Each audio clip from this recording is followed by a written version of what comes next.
Oi pessoal, tudo bem? Finalizando a nossa aula de NR10, hoje traremos um resumo, certo? De tudo aquilo que a gente aprendeu, os 14 itens. Eu descrevi para vocês apenas do item 10.1 até o item 10.11, certo?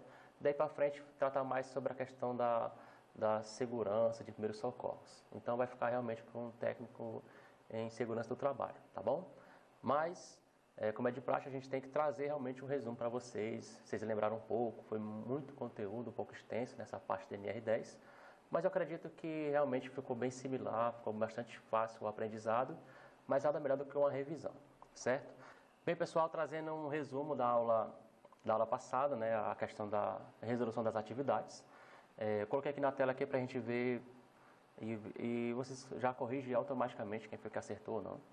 No item 1 eu perguntei a respeito o que descreve o item 10.9.2 desta norma e acertou quem marcou o item A, né, os materiais e peças de dispositivos, equipamentos, sistemas destinados à aplicação em instalações elétricas em ambientes com uma atmosfera potencialmente explosivas deve ser avaliado quanto à sua conformidade no âmbito do Sistema Brasileiro de Certificação. Então, realmente, todas essas áreas que são classificadas têm que passar aí pela certificação, certo? Item A. A número 2, a gente perguntou o seguinte: nas instalações elétricas de áreas classificadas ou sujeitas a risco acentuado de incêndio ou explosão, certo?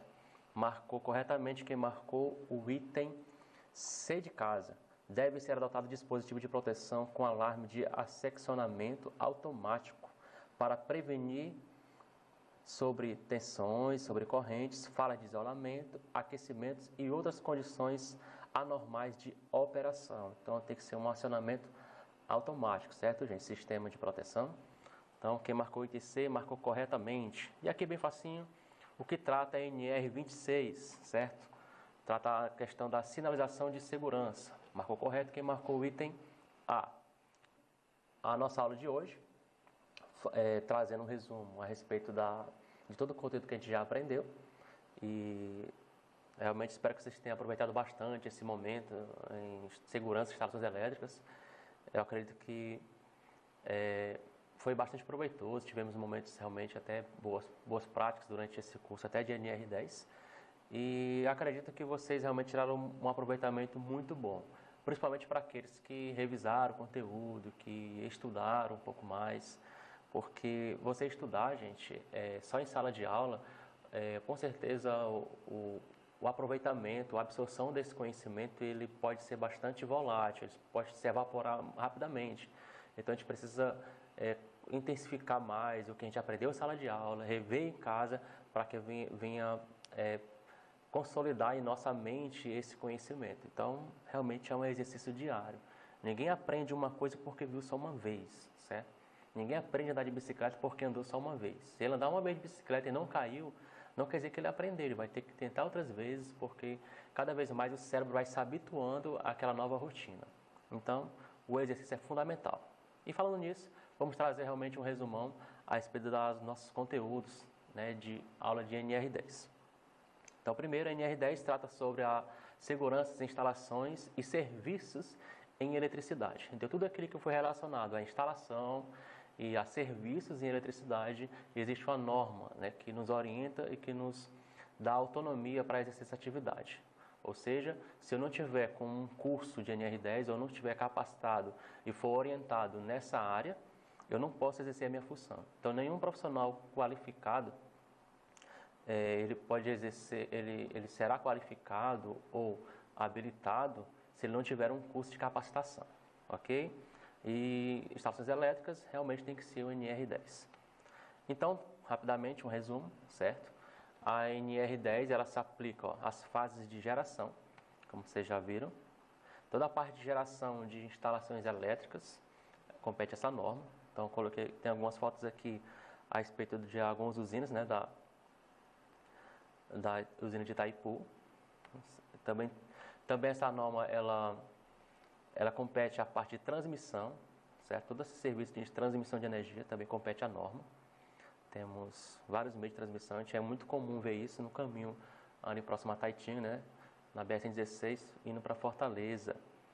E também a distribuição. Como vocês sabem, nós existimos aí a rede de 13.800 volts, descendo para a rede de 380 volts. Isso aqui também foi bastante passado para vocês, né? Essa questão da distribuição, como é que é feito. A tensão realmente vem muito alta e vai diminuindo até chegar num consumidor secundário. Nós temos dois tipos de consumidores, certo? De energia. Nós temos os consumidores primários, que são aqueles que pegam realmente tensões elevadas, né? Vamos dizer 69 mil volts. Ele já pega diretamente da Chesf, eles não vão pegar, por exemplo, de uma rede que nem a Enel, por exemplo, que distribui tensões mais baixas. Eles vão pegar tensões maiores, vão pagar a Enel, porque está usando essa fiação da Enel, mas realmente estão pegando diretamente da Chesf. Então, esses são os consumidores primários, certo? Que eles não têm que passar por meios de transformadores para reduzir essa tensão até ficar em condições de consumo. Quem faz isso é as empresas, né? É aqueles que são consumidores primários, é eles que vão ter o trabalho de ter transformadores para ir reduzindo essa tensão até chegar na tensão desejada. 380, 440, 320, enfim. Já os consumidores secundários, que é o caso das residências, que somos nós, eles realmente nós somos uns que pagam mais caro pelo quilowatt-hora, porém, nós realmente recebemos toda a energia prontinha, né? Passa por transformadores, que reduz a tensão até chegar na tensão desejada, seja 220 ou 380. Então, são os dois tipos de consumidores, lembrando para vocês, o primário e o secundário. E a parte do consumo, certo? Aí o consumo é realmente de N formas, seja na indústria, seja na residência. A esta NR, ela compete realmente a responsabilidade. E também na parte da manutenção, instalações, certo? A gente também tem que se adequar a esta norma, certo? Tanto na geração, transmissão, distribuição, consumo e também etapas do projeto. Tudo isso compete a esta norma, certo? E cabe a nós realmente estar de acordo com ela para exercer um bom serviço. Ok, resumo sobre o 10.2. A nossa norma, eu escolhi apenas um ponto, certo? Que resume todo esse ponto 2 da NR10. Em todas as intervenções em instalações elétricas, devem ser adotadas medidas de prevenção de controle de risco elétrico e de outros riscos adicionais, mediante a técnicas de análise de risco, de forma a garantir a segurança e a saúde do trabalho. Então, nas medidas de controle, certo? Eu tanto tenho que ver a minha segurança, como também a questão dos riscos adicionais, o que pode acontecer a mais, além do risco de um choque elétrico, tá bom? Aí tem aqui umas fotos, né? A questão das proteções, certos obstáculos, é muito importante para evitar já os riscos adicionais. Barreiras, né? Como paredes, sinalização, enfim, tudo isso é para evitar riscos adicionais. Ok. Bloqueios e tudo mais. O 10.3, que fala sobre segurança em projetos. O projeto de instalações elétricas deve considerar o espaço seguro quanto ao dimensionamento e à localização dos seus componentes e a influências externas quanto à operação e à realização de serviços de construção e manutenção. Então, todo um projeto deve realmente ver um espaço seguro, certo? E da localização de seus componentes. Por exemplo, aqui, como essa imagem aqui. Vou voltar um pouquinho aqui para vocês verem, ó. Essa área, certo? Essa área que logo após a instalação, né, dessa subestação. E aí nós temos aqui toda essa área mais ampla, certo? Então, 10.3 veio justamente essas áreas de espaço livre, certo? E a questão também do aterramento, tem que ter realmente, todo projeto tem que ter um bom aterramento, certo? Toda segurança em projetos elétricos não pode ser feito sem nenhum tipo de aterramento. O 10.4, segurança na construção, montagem, operação e manutenção. Então, aqui vai falar sobre a nossa segurança na manutenção, montagem, etc. As instalações elétricas devem ser mantidas em condições seguras de funcionamento e os seus sistemas de proteção devem ser inspecionados e controlados periodicamente, de acordo com as regulamentações existentes e definições de projeto. Então, todo projeto ele tem que ver essas questões de manutenção. Então, eu não posso fazer uma montagem de equipamento e não viabilizar uma posterior manutenção. Então, não posso simplesmente montar um painel elétrico e blindar ele, e assim eu não terei como realizar futuras manutenções posteriormente. Então, realmente tem que deixar aí fácil, certo? E ser bem definido num projeto elétrico. Gente, vamos falar um pouco agora sobre a segurança em instalações elétricas desenergizadas. Como eu falei para vocês, o que são realmente considerados equipamentos desenergizados. Então, primeiro é o seccionamento. Eu vou realmente abrir, né, esse circuito. Depois eu vou bloquear ele, certo? Para que não haja meios de que venha a ser ligado novamente. Então tem que ter um tipo de travamento, bloqueio. Depois, como eu fechei lá a chave, certo? No nosso caso seria eu desligar o meu disjuntor lá no padrão de entrada, um exemplo. E aí eu bloqueio o acesso a esse disjuntor. E aí eu vou lá no meu quadro de distribuição e vou constatar realmente se há ausência de tensão, certo? Então, primeiro eu secciono, eu abro o circuito, desligo o disjuntor, depois eu bloqueio esse disjuntor, certo? Terceiro, eu vou constatar se realmente não há tensão. O item D, seria o quarto passo, eu vou fazer um tipo de aterramento, né, temporário. Eu tenho que aterrar todas essas fases que estão ligadas no meu circuito. Tem que aterrar elas, seja com um aterramento improvisado ou aproveitar o próprio aterramento da rede, também dá certo, viu? Então eu faço um jump entre todas as fases e aterro eles. Seria realmente um aterramento temporário, tem que ter. Depois, a proteção dos elementos energizados, porque apesar da gente ter que trabalhar com tudo desligado, geralmente vai ser preciso muitas vezes algum equipamento energizado, tipo, vou ligar uma furadeira, vou ter que ligar algum equipamento, algum ferro de solda para recuperar alguma parte na eletrônica desse circuito, enfim. Então, a gente precisa também garantir também a proteção, certo, desses elementos, identificar bem direitinho, ver se os cabos estão em perfeitas condições, né, as extensões que sofrem muito atrito, né, por parte mesmo de algum equipamento, de alguma coisa, então tem que estar conferindo essas extensões, certo? Depois, a instalação de sinalização, certo? De impedimento e reenergização, então tem que ter realmente a sinalização. Eu tenho que também isolar a área, certo? Essa parte de sinalização, tem que colocar ali cones. Onde eu estiver trabalhando, eu tenho que realmente colocar ali uma barreira para que essa sinalização ela evite que pessoas curiosas também queiram se aproximar. E agora o 10.5.2 vai falar sobre a questão da reenergização, ou seja, quando eu termino o serviço e agora eu vou ligar tudo de novo. Então, para isso, eu vou retirar todas as ferramentas e utensílios, será o primeiro passo. Terminei minha manutenção, vou ter que fazer o quê? Tirar todas as minhas ferramentas. É importante que eu sei lá, que de alguma maneira as minhas ferramentas sejam anotadas, sejam organizadas, não sejam tudo jogadas numa maleta, porque eu vou ter dificuldade de lembrar se eu realmente retirei todas as ferramentas. Tirou todas as ferramentas, tudo bem certinho, teve certeza de que não tem nada no painel elétrico, aí você vai para o segundo passo, que é retirar a zona controlada, né? Aquela parte das barreiras de sinalização, você já pode tirar. Terceiro, você vai começar agora a remover os aterramentos temporários, né? Tudo que você fez, essa parte de proteção. Depois você vai tirar o cadeado de bloqueio, que você colocou lá o impedimento da reenergização. E por último você vai ligar, tá bom? Então esses os passos, né, do 10.5 sobre desligar para manutenção e depois ligar novamente o circuito.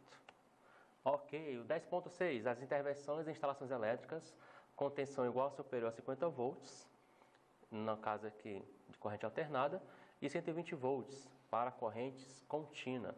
Somente pode ser realizados por trabalhos que atendam o que estabelece o item 10.8 desta norma.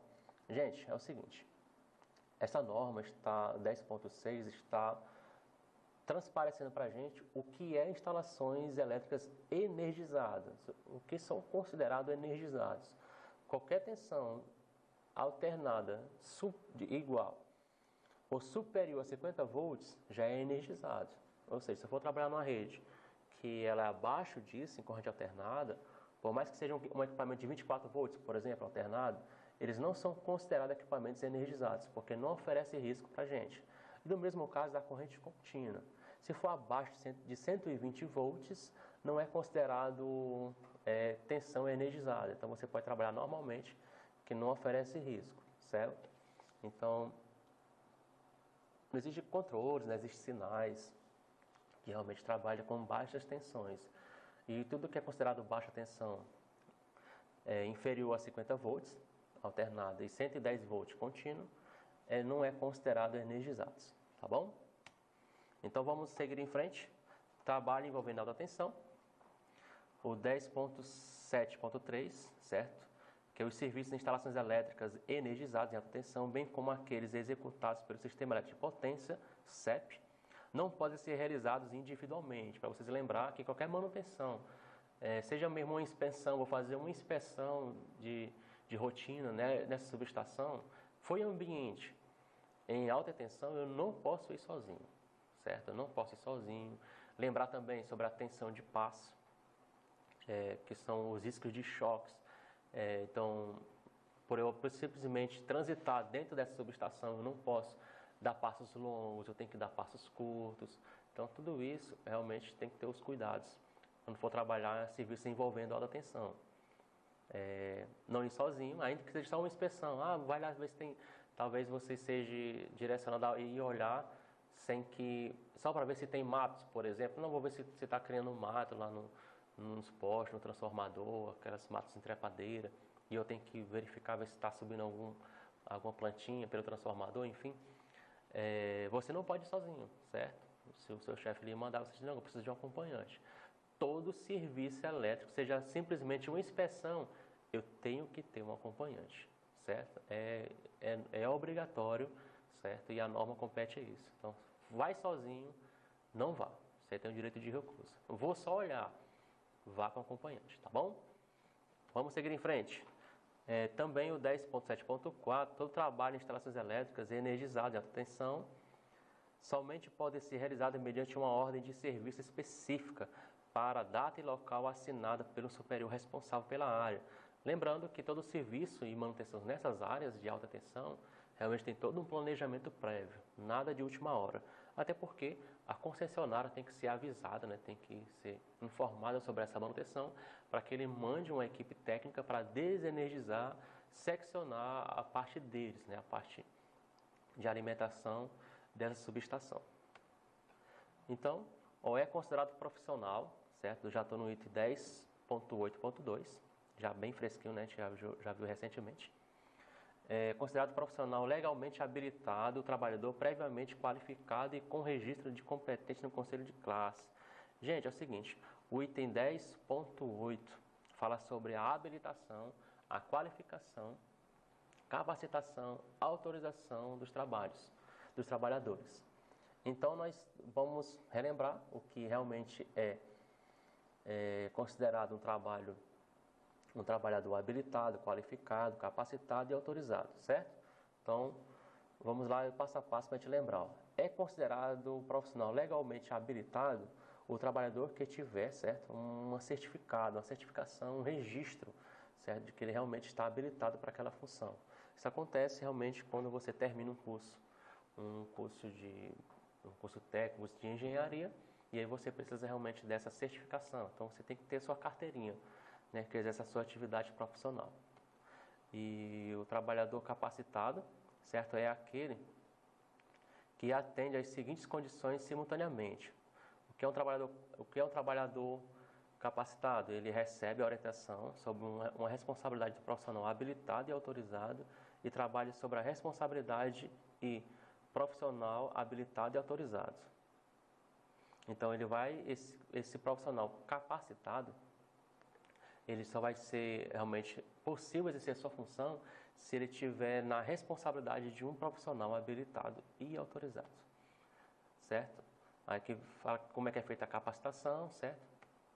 E agora os trabalhadores autorizados. Autorizados, como você já sabe, são aqueles trabalhadores que, além dele receber o treinamento, a capacitação, o conhecimento, ele vai precisar ainda de uma autorização da empresa. Mas eu já sou habilitado, sou capacitado, fui treinado, falta o que mais? Lembrando que pode ter outras condições que pode lhe impedir. Talvez você tenha algum problema de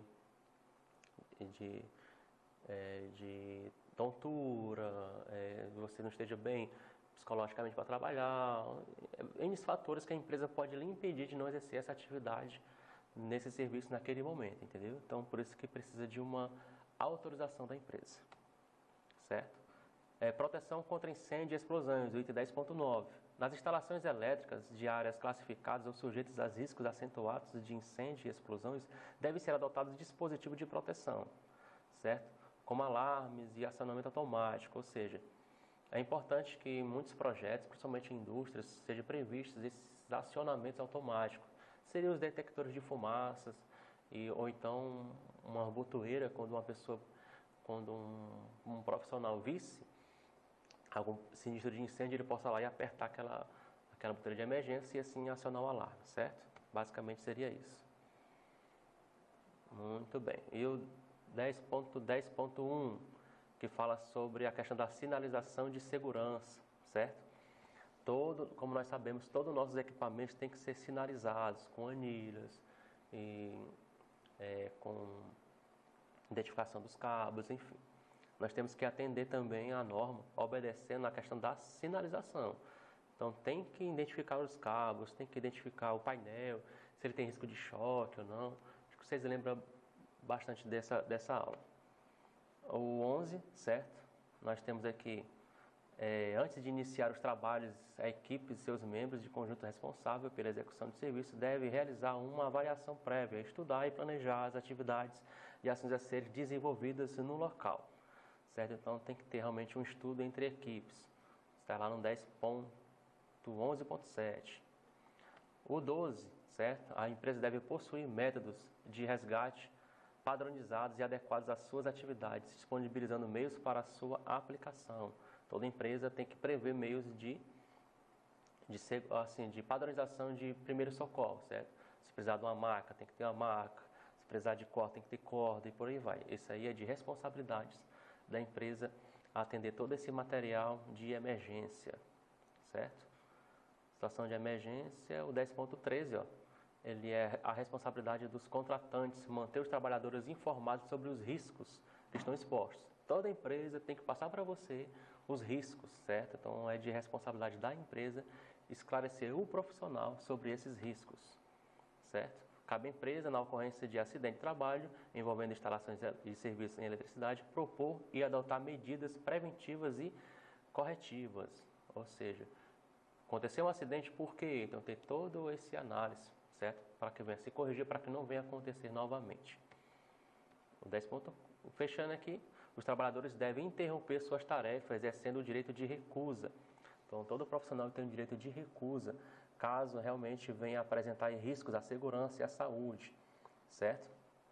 Então, você tem aí o direito de recusa, certo? Se você vê que vai ter algum risco, então você pode dizer, não, eu não posso fazer essa atividade por isso, certo? Então, você justifica, porque você não quer trabalhar e a norma te dá o direito. A empresa não pode te demitir por justa causa porque você se recusou a fazer essa atividade. Diga, não, mas a norma, ela me garante que se houver algum risco, eu não preciso realmente exercer minha atividade. Então, eu estou vendo esse risco, por isso eu não quero fazer. Então, você tem um direito, é um direito nosso de recusar as atividades. E o ponto 3 do 14, a ocorrência do não cumprimento das normas constantes na SNR, o Ministério do Trabalho adotará as providências estabelecidas na NR3, embargo ou interdição. Então, o Ministério ele pode realmente até embargar se qualquer atividade ou serviço esteja fora desta norma. Ok? Então, finalizando aqui, gente, realmente foi até aqui. Sei que foi um pouco cansativo. Eu espero que não tenha dado sono. mas eu acredito que esse resumão serviu para a gente clarear e atenar nossos conhecimentos, tá bom? Então, forte abraço e até a próxima.